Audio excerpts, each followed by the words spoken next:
Bismillahirrahmanirrahim. Assalamualaikum warahmatullahi wabarakatuh. Innal hamdalillah nahmaduhu wa nasta'inuhu wa nastaghfiruh wa na'udzu billahi min shururi anfusina wa sayyiati a'malina may yahdihillahu fala mudilla lahu wa may yudlil fala hadiya lahu. Asyhadu an la ilaha illallah wahdahu la syarika lahu wa asyhadu anna Muhammadan 'abduhu wa rasuluhu la nabiyya ba'dah. Allahumma shalli wa sallim ala Rasulillah wa ala alihi wa sahbihi ajma'in, amma ba'd. Para santri yang ada di rumah, kaifaluka? Alhamdulillah khair. Ya, hari ini ketemu lagi dengan Ustaz tentang belajar bahasa Arab. Ya, kemarin kita sudah belajar tentang isim. Nah, hari ini kita akan belajar tentang fi'il. Fi'il kalau dalam bahasa Arab dinamakan kata kerja. Nah, makanya dari itu sudah siap kalian untuk belajar hari ini? Insya Allah ya, siap. Gampang kok, insya Allah. Kata Allah, memang bahasa Arab itu diturunkan agar mudah dipelajari oleh manusia. Makanya kalian harus, syaratnya cuma satu, harus banyak berlatih. Di mana-mana ada bahasa Inggris, bahasa Jepang, bahasa Prancis, mungkin bahasa Indonesia, itu termasuk bahasa Arab harus banyak latihan. Di mana-mana harus banyak berlatih, banyak atau sering mengucapkan. Itu nanti insya Allah akan bisa secara sendirinya. Baik ya, kita mulai ya. Nah, kali ini Ustaz Aris akan ada sedikit papan tulis. Kenapa berbeda dengan isim kemarin? Karena isim itu bisa diterangkan lewat gambar-gambar, kalian sudah paham dan tahu ya. Tapi kalau fi'il itu harus ada rumus-rumusnya yang harus kalian tahu. Dan bagaimana cara membuatnya? Nah, di kaidah bahasa Arab, fi'il ini mempunyai dibagi menjadi 3 jenis. Ya, yang pertama adalah fi'il madi, namanya fi'il madi, kemudian fi'il mudhari', dan yang ketiga adalah fi'il amr. Nah, fi'il ini ya mempunyai ciri khas atau tanda-tanda khusus, sama seperti isim yang kita sudah pelajari waktu lalu ya. Nah, kalau fi'il madi, kalau istilahnya adalah kata-kata lampau atau kata-kata kerja yang sudah dilaksanakan atau dikerjakan. Jadi biasanya kalau dalam bahasa Indonesia kita menggunakan kata telah, ya, itu menggunakan kata yang dia itu menjelaskan kejadiannya sudah berlalu ketika orang itu mau berbicara di depan orang lain. Yang kedua, fi'il mudhari', ya, fi'il mudhari' itu adalah fi'il yang menerangkan atau yang menjelaskan kejadian atau kata kerja yang terjadi saat ini dan akan datang. Kalau istilahnya bahasa Inggris namanya present continuous tense. Jadi hari ini dan akan datang. Nah, satu lagi adalah dalam kaidah bahasa Arab, fi'il ada satu lagi yaitu namanya fi'il amr. Fi'il amr itu adalah fi'il yang berupa perintah atau permintaan. Ya. Nah, langsung aja ya. Bisa berikan contoh nih ya. apa itu fi'il madhi ya. Contohnya yang sering kita lakukan ya, kataba ya, kataba, atau menulis. Nah, menulis ini kalau dalam katabu ya, katabu. Jadi menulis ini adalah fi'il madhi. Fi'il madhi.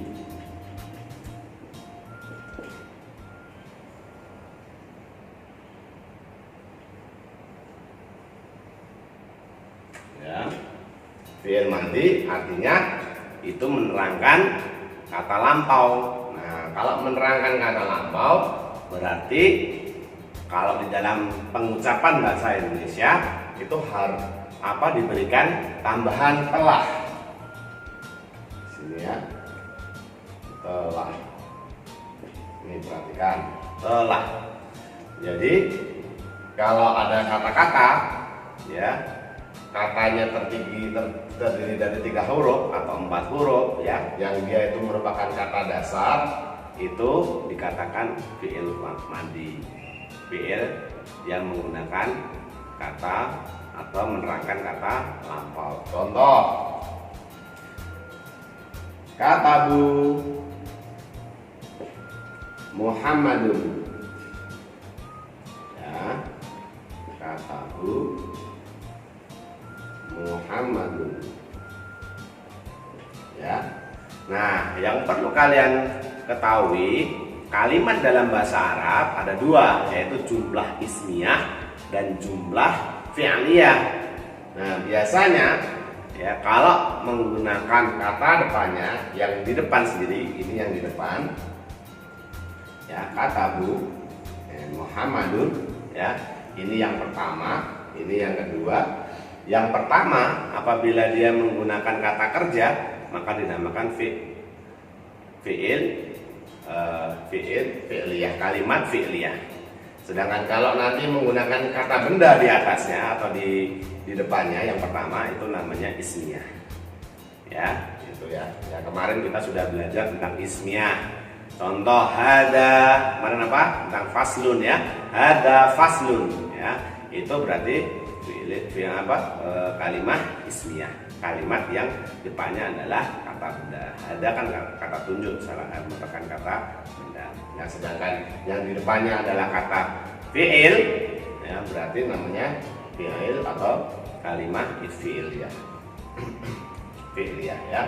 Nah, kataba Muhammadun, kalau menerjemahkan dalam bahasa Arab, kalau di sini ada hurufnya adalah doma ya, berarti ini adalah sebagai subjeknya.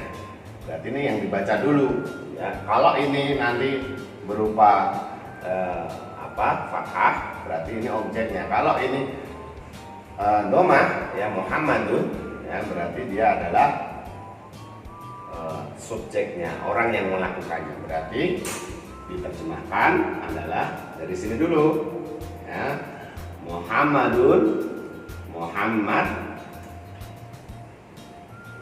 Nah, ini lihat, kataba berarti dia fi'il madhi, berarti harus menggunakan, atau bukan harus sih, sebaiknya menggunakan terjemahannya adalah Muhammad telah menulis. Paham ya? Nah, jadi sudah 8, berarti waktu saya ngomong Muhammad sudah selesai nulisnya. Itu yang namanya kejadian yang sudah berlalu. Dalam bahasa Inggris kalimat ini dinamakan past tense. Paham ya? Apalagi contohnya? Contohnya doroba, misalnya kataba diganti doroba ya. Atau yang kalian sering makan atau minum ya, sarobu Muhammadun. Bentar ya. Nih, tinggal ganti aja kataba ya, diganti katabu, diganti. Misalnya apa? Muhammadun apa? Doroba ya, dorobu. Doroba.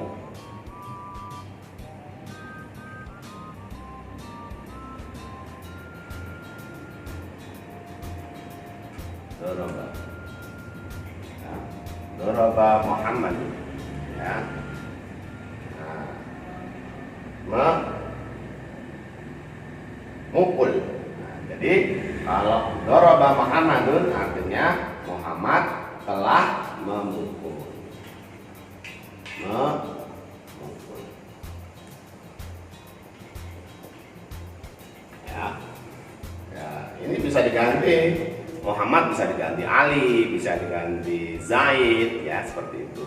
Atau diganti dengan domir. Domir adalah kata ganti ya.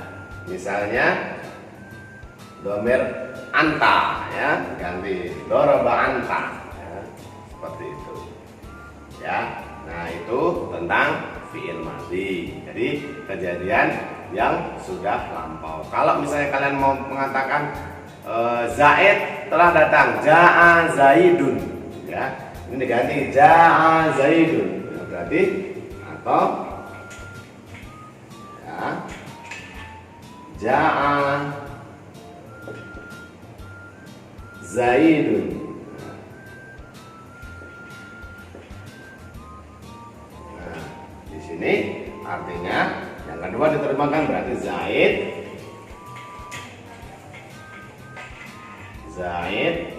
nah, telah datang. Ya, paham ya? Jadi namanya fi'il madhi pasti di depannya fi'ilnya adalah fi'il kata dasarnya atau kata awalnya.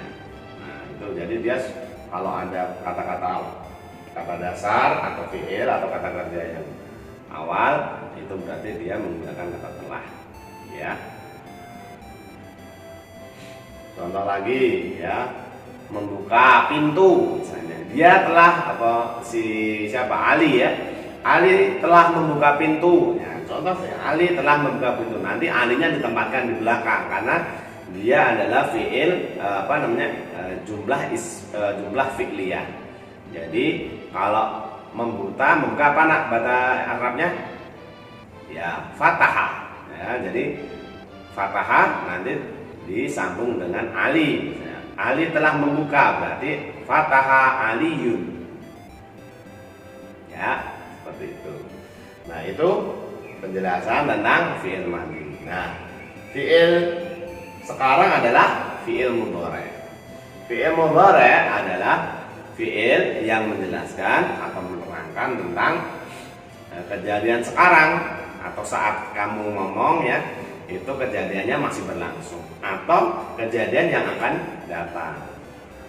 Nah, membuat fi'il mudhari' sangat gampang sekali, ya. Tinggal memberikan namanya huruf-huruf mudhara'ah. Ini huruf mudhara'ah. Ya. Mudhara'ah. Apa itu huruf mudhara'ah? Huruf mudhara'ah itu ada 3, yaitu hamzah atau alif, ya. Kemudian ini ya dan fa dan nun, satu lagi nun. Boleh ya, biar kelihatan. Nah, ini yang dinamakan dengan huruf mudhara'ah. Nah, ditempatkan di mana? Ya, kalau huruf-huruf mudhara'ah ini seperti ini ya, ta, nun, ya. Nah, ditempatkan di mana? Ditempatkannya ada di depan dari kata fi'il madhi. Misalnya kataba, ya, dengan menambahkan di depan, ya. Misalnya kita ambil apa? Ta atau ya? Misalnya ambil ya, ya. Ya. Kemudian yang pertama, ya, menempatkan di depan. Di depan. Kemudian mematikan atau mensukunkan huruf setelahnya.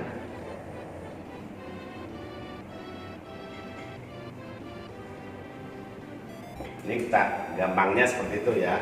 Ini misalnya ya, berarti huruf selanjutnya dituliskan ya. Ya. Berarti menempatkan di depannya, berarti ini pakainya ya fathah, ya. Ya. Kemudian mematikan huruf setelahnya, berarti ini disukun, ya. Ya. Kemudian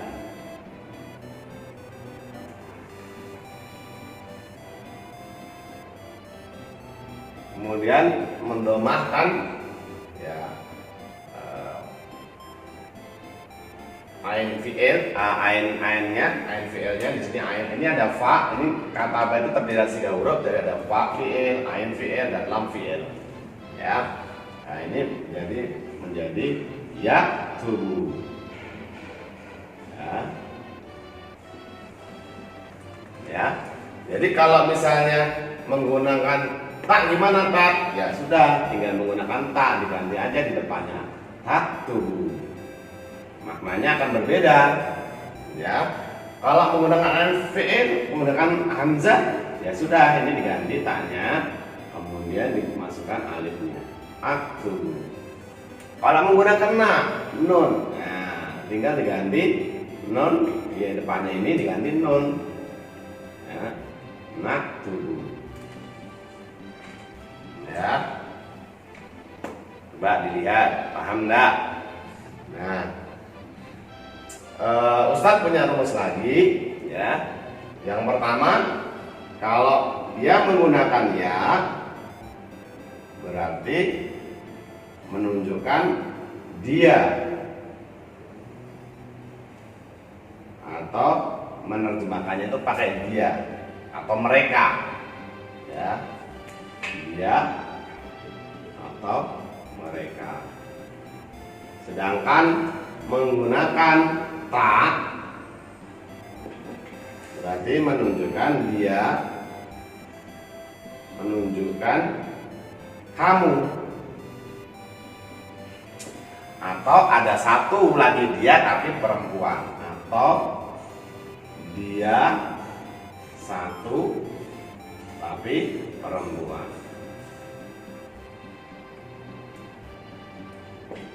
Kemudian kalau menggunakan aja itu berarti dia menunjukkan saya, menunjukkan saya. Kemudian kalau anak, ya, kalau menggunakan na apa nun berarti dia menunjukkan adalah kita atau nahnu. Nahnu. Anak. Ya, dia, dengan ta adalah kamu. Paham sampai sini? Gampang atau sulit? Gampang ya, insya Allah ya. Jadi terjemahannya gimana tak? Ya, terjemahannya kalau menggunakan naktubu berarti menerjemahkan adalah kita sedang atau akan menulis. Naktubu.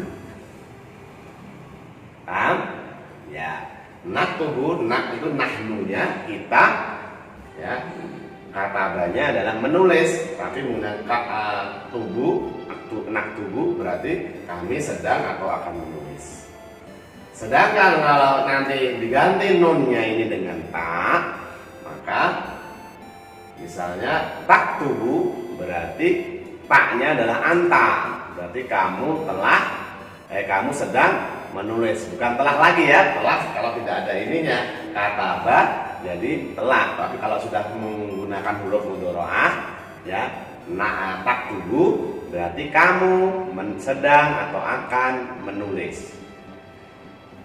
Ya, kalau diganti dengan ya berarti yaktubu. Yaktubu artinya dia sedang menulis atau mereka sedang menulis. Kalau mereka nanti ada tambahannya wawu dan yaktubuna. Ya, kalau cuma taktubu atau yaktubu berarti dia telah menulis. Kalau cuma taktubu berarti kamu kamu sedang atau akan menulis. Kalau yaktubu berarti dia sedang menulis.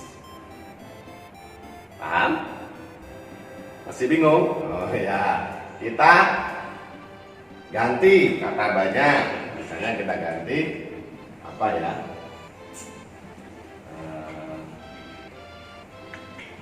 Doroba, ya, senang ya memukul ya. Doroba, ya, doroba.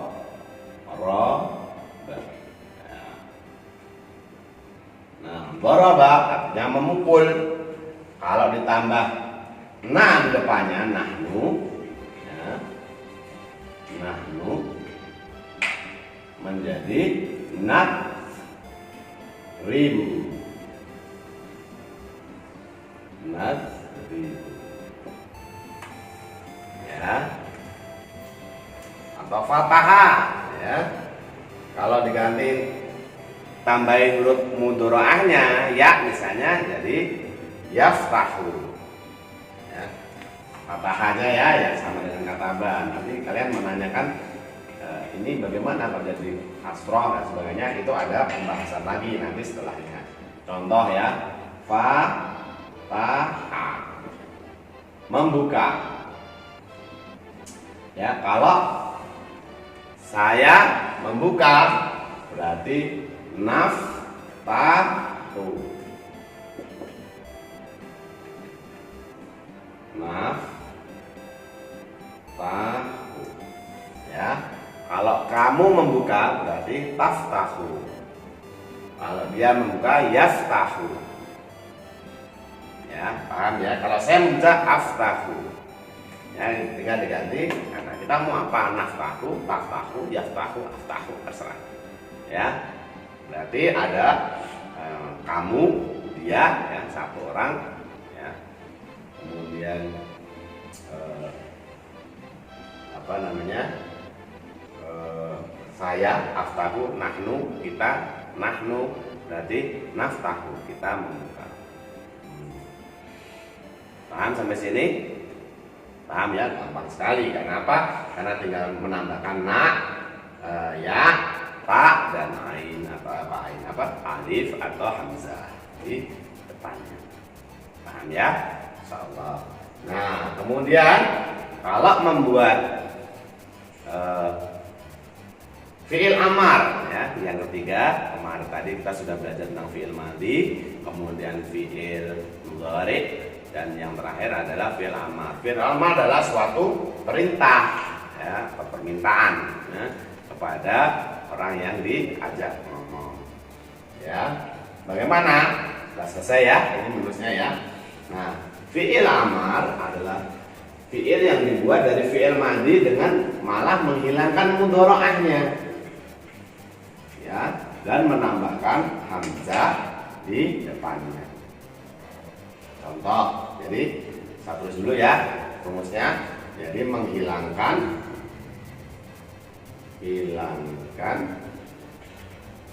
huruf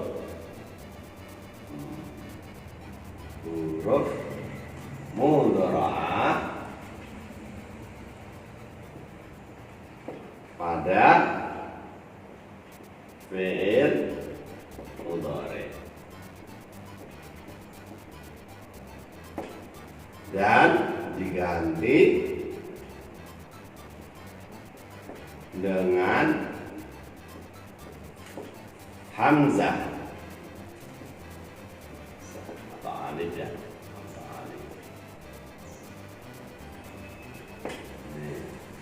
Nah, lah bedanya ini apa? Tadi kan tadi ada hamzahnya, ya. Biasanya huruf mudhara itu menggunakan kata fathah, ya. Harokatnya adalah fathah. Sedangkan kalau dia itu fi'il amar, itu hamzahnya itu ada dua, ya. Yang pertama adalah menggunakan harokat kasroh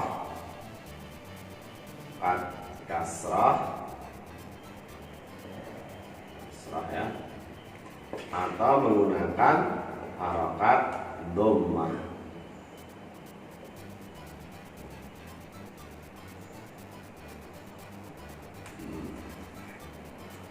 Nah, tahunya gimana kita menggunakan harokat kasroh atau harokat dhammah? Nah, bisa dilihat dari ain fi'ilnya.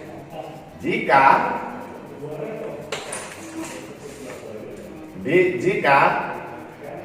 kasroh berarti di ain fi'ilnya itu jika hurufnya kasroh. ain fiilnya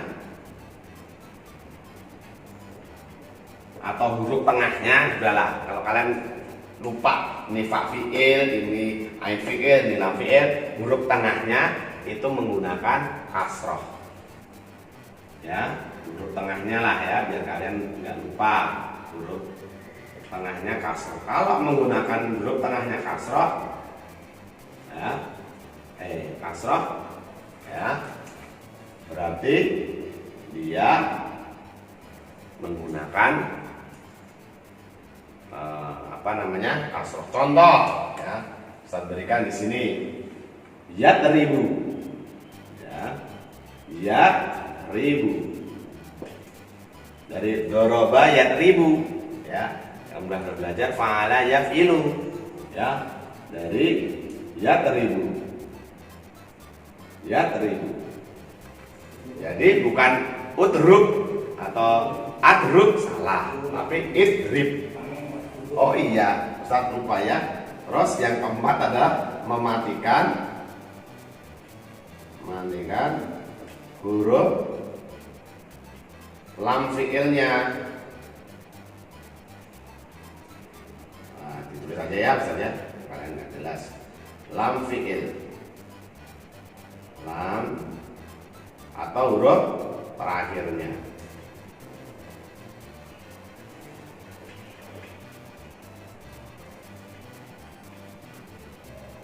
Berarti tidak semua ya, nanti ada namanya hafud nun, nantinya dia menghilangkan nunnya. Itu yang paling mudah untuk kata kerja tunggal, ya, salah satunya adalah menghilangkan mematikan huruf terakhirnya.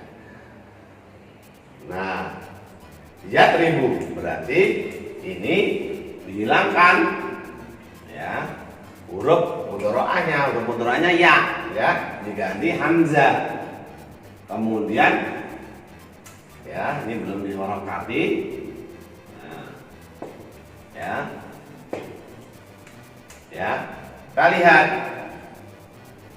doroba, ya kan. Nah, ini sama dengan atas tinggal, mengganti ini alifnya kasroh atau dhammah. Kalau ini berarti kasroh, berarti ini harus ikut kasroh. Kemudian mematikan huruf terakhirnya. Idrib. Ya, kalau selain itu yang dhammah berarti dia ain fiilnya, ya, atau huruf tengahnya adalah fathah atau tidak adalah dhammah. Ya, kalau huruf tengahnya adalah fathah atau dhammah berarti dia menggunakan u, atau huruf alifnya atau hamzahnya adalah dhammah. Contoh ini fathah atau kataba atau yaktubu.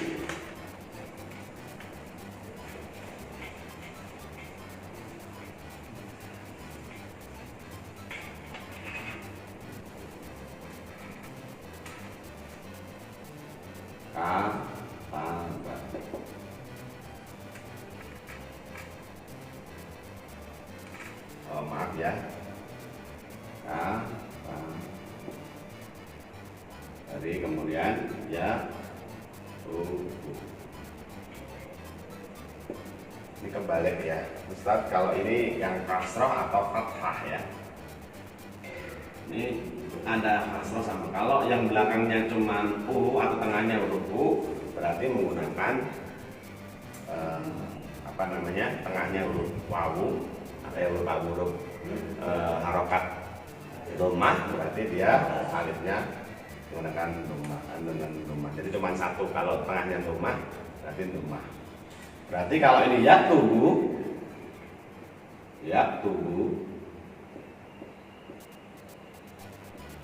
berarti ini dihilangkan, ya, diganti alif, kemudian kafnya dimatikan, ya, kemudian ini tetap, tapi yang terakhirnya dimatikan, ya. Yaktubu ini dua, ini fi'il, ain fi'il dan lam fi'ilnya sama, ya, dengan diturunkan. Tinggal yang depan, yang belakang dimatikan. Ini kaf dimatikan, kaf dimatikan, tak domah tetap. Sedangkan yang berbeda nih ba yang di sana adalah yak tubuh, ini dimatikan dari ya. Kan nanti ini yang ini pakainya kasroh atau fathah tergantung dari tengahnya. Kalau tengahnya domah berarti belakang sini ada domah. Nah, sedangkan kalau yang di tengahnya adalah kasroh, huruf tengahnya adalah kasroh maupun fathah, menggunakan ain hamzahnya adalah menggunakan kasroh. Ya, contoh lagi.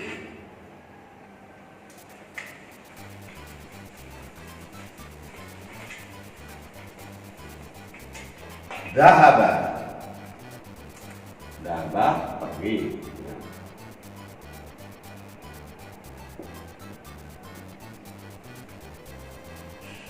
Ini madinya.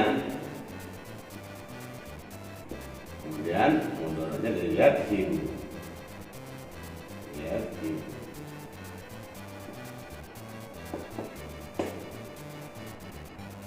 Coba Ustaz mau tanya, ini mudhari'nya ya.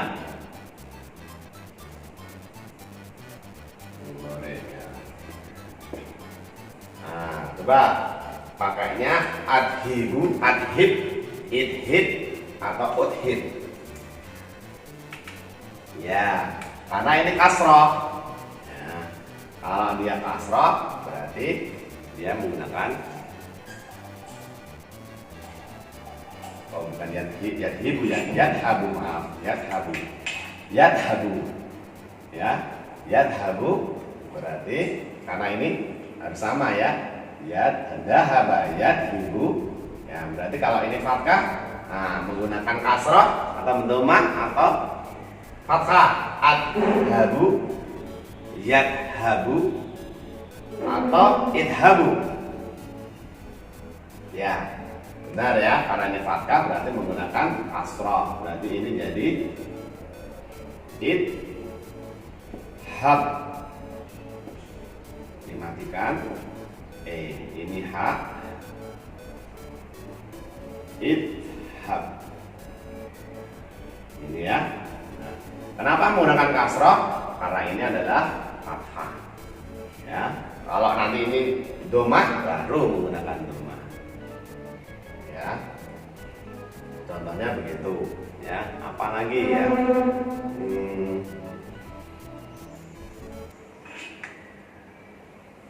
Misalnya qara'a. Nah, itu teman-teman ini qara'a. Contoh lagi biar kalian lebih jelas. Qara'a, ini sebenarnya ada pembahasan lagi nih. Ini kenapa nanti ada hamzah di belakang ini? Ya, termasuk salah satu bukan shafihul akhir atau huruf sempurna, tapi ada pembahasan lagi. Tapi nggak apa-apa.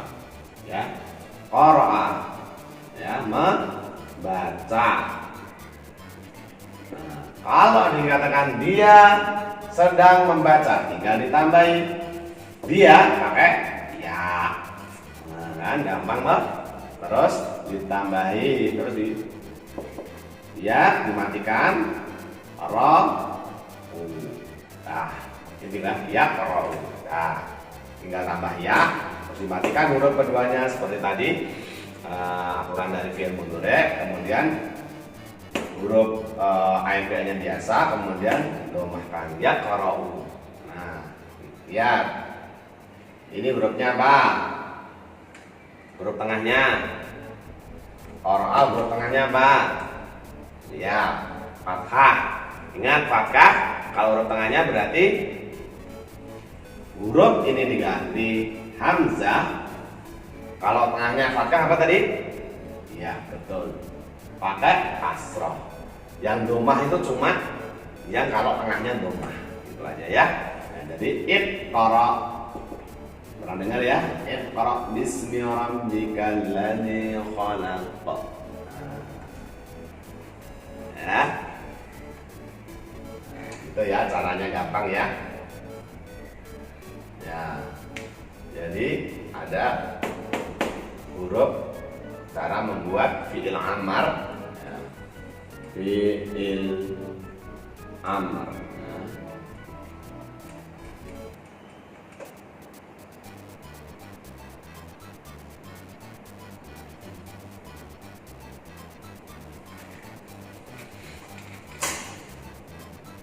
ya.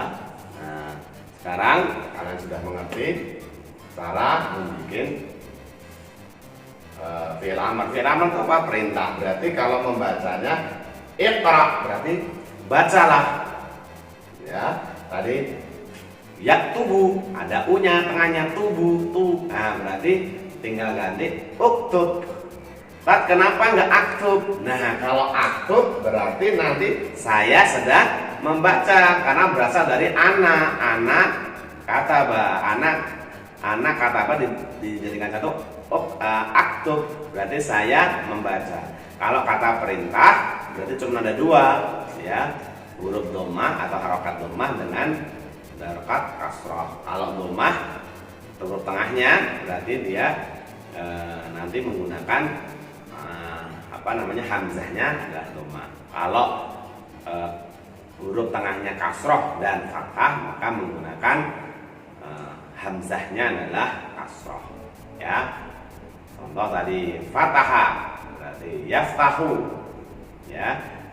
Yaftahu ta berarti di situ menggunakan fathah, berarti harusnya kalau fathah harus hamzahnya kasroh, jadi iftah, bukalah, ya. Doraba, nah, itu kata dia telah memukul, kemudian diganti dengan huruf mudhari, misalnya tatribu. Nah, lihat huruf tengahnya ro kasroh ri, berarti dia harus menggunakan nanti fi'il amarnya hamzah yang dikasroh, berarti jadi idrib, pukullah, ya.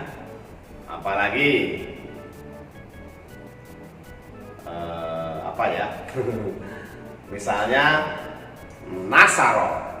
Nasoro adalah menolong. Nasoro menolong.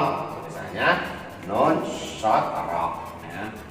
Nun syatra.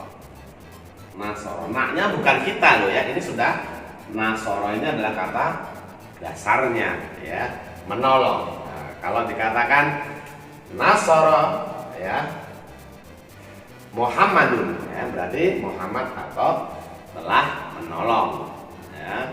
Kalau diganti Muhammadnya dengan dia sedang menolong atau akan menolong, berarti dikasih ya di depannya, berarti yansu, atau kasih ya di depannya, ya, dimatikan yansu. Nah, ingat ini dhammah. Kemudian ketika menjadi fi'il amar, hamzahnya itu menggunakan huruf sama, dhammah, unsur.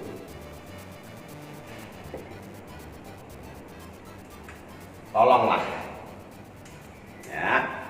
Nah, itu sekedar, ya, kalian bisa sekarang memahami. Di dalam Al-Quran banyak, ya, menggunakan kata-kata, misalnya qul huwallahu ahad. Qul berarti kalau huruf terakhirnya meninggal, huruf terakhirnya mati, berarti dia adalah fi'il amar. Berarti qul, katakanlah. Kenapa nggak ada ayat? Nah, itu ada pembahasan lagi nanti, insyaallah di lain kesempatan Ustaz akan berikan lagi. Kenapa tidak ada hamzahnya di situ, ya. Terus apalagi, ya, di dalam surat Iqra bismi rabbikal ladzi khalaq. Iqra, bacalah. Nah, itu ada alifnya, kan? Nah, dari qara'a yaqru'u. Nah, Iqra. Qara'a telah membaca, yaqru'u ingat. Nah, yaqra'u, ya, ada ra'-nya adalah fathah. Kalau fathah berarti hamzahnya adalah kasrah. Ingat, ya. Pokoknya kalau bukan dhammah tengahnya, berarti dia adalah kasroh, ya, dari fi'il mudhari. Tapi kalau tengahnya adalah dhammah, berarti dia harus tengahnya ain fiilnya hamzahnya harus dhamma ya. Paham ya? Nah, kalau ada yang mau ditanyakan nanti bisa WA ke Ustadz yang ada di Nurul Absor. Nah, silahkan, nanti kalau bisa-bisanya Ustadz juga akan bahas di dalam itu. Nanti kalau ada yang ditanyakan lagi boleh ya, kapan-kapan kita akan buka pertemuan lagi tentang pelajaran bahasa Arab. Jadi kemarin kita sudah belajar fiil sedikit, kemudian kita belajar tentang pembagian fiil, ada doroba, pembagian fiil tentang fiil madhi, fiil mudhari, dan fiil amar ya. Jadi fiil madhi, kesimpulannya fiil madhi kita berbicara tentang yang telah dilakukan ya. Contohnya adalah kataba ya. Kataba Muhammadun, berarti Muhammad telah menulis. Kemudian dijadikan fiil mudhari yang sedang, tinggal menambahkan huruf mudhari'ahnya menggunakan alif, ya, ta atau nun sesuai dengan keinginan kita mau ngomong siapa. Kalau menggunakan dia sedang menulis ya, berarti menggunakan yaktubu ya. Yaktubu Muhammadun, Muhammad sedang menulis ya. Kalau kataba Muhammadun berarti Muhammad telah menulis. Kalau yaktubu Muhammadun berarti Muhammad sedang atau akan menulis ya. Kalau nanti dijadikan fiil amar, perintah, berarti yaktubunya yaknya dihilangkan diganti dengan hamzah. Kemudian dilihat huruf tengahnya, kalau menggunakan dhammah berarti huruf hamzahnya menggunakan dhammah, berarti menjadi uktub ya. Karena tubuh ya dimatikan huruf terakhirnya, huruf tengahnya itu adalah dhammah, berarti huruf hamzahnya menggunakan dhammah, uktub. Nah, kadzaba yaktubu uktub. Nah, itu saja dari Ustaz Aris, insya Allah bisa memberikan sedikit masukan, gambaran. Kalau masih ada yang belum jelas, silahkan bertanya lagi melalui webnya Nurul Absor atau WA ke Ustadz-ustadznya atau wali kelasnya. Jadi nanti di pembahasan berikutnya Ustadz akan bahas pertanyaan-pertanyaan tersebut. Itu saja dari Ustaz Aris. Ya, mohon maaf kalau ada kesalahan, tadi ada yang kurang jelas dan sebagainya ya. Ada juga tadi Ustaz Aris sempat salah juga menulis, yang mohon dimaafkan. Semoga apa yang sedikit dari Ustaz Aris ini bisa berikan bermanfaat buat kalian semua. Ingatlah selalu tetap belajar, terutama bahasa Arab, karena bahasa ini adalah bahasanya Al-Quran, di mana Al-Quran adalah tuntunan hidup kita untuk menuju surganya Allah. Bila kita tidak paham, tentu pedoman ini kita akan hidup di dunia ini mungkin tidak akan sesuai dengan apa yang diperintahkan oleh Allah Subhanahu wa taala. Itu saja, terima kasih. Afu minkum. Ya, assalamualaikum warahmatullahi wabarakatuh.